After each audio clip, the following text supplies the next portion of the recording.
This is not merely a castle, it is a statement in stone, an ideology made manifest. The Convent of Christ in Tomar was a crucial European headquarters for the Knights Templar, yet its design reveals a deeper truth.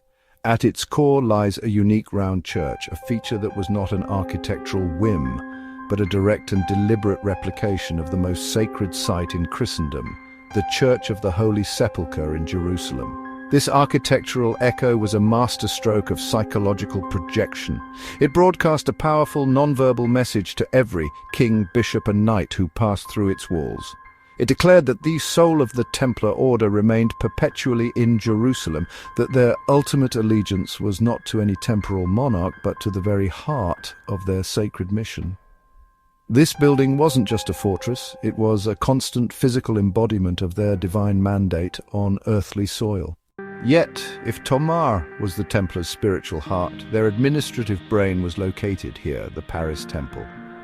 Contemporary accounts describe a colossal fortress within the city, a place of such immense security that it became the de facto treasury for the French crown itself. Consider the staggering implications of this arrangement. The King of France, one of the most powerful monarchs in Europe, had to formally request access to his own kingdom's wealth from a military order.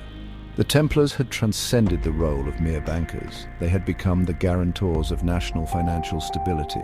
Their control over the treasury afforded them unprecedented political leverage.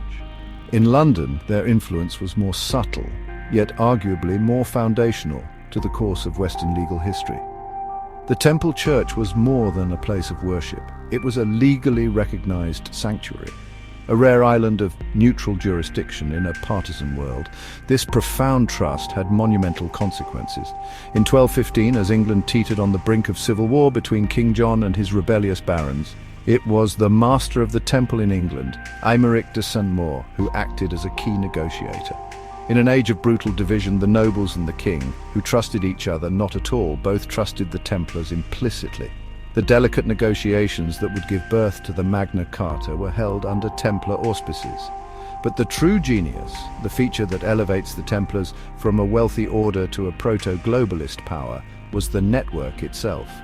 Every commandery, every farm, every port was a strategic node in a vast, self-sustaining logistical chain.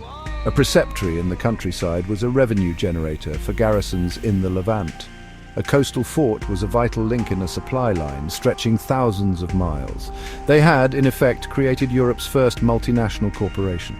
A knight could journey from London to Jerusalem, eating Templar bread, sleeping in a Templar bed, and resupplying at a Templar stable every night of his journey. It was a kingdom without borders, its influence woven into the very fabric of medieval life, hidden in plain sight. We see then that this was not just an empire of stone, but an empire of ideas, an architecture of influence built on logistics, finance and trust. While the order itself would eventually be brought down, its revolutionary blueprint for projecting power across borders remains a fascinating and vital lesson in history, a hidden empire waiting to be rediscovered.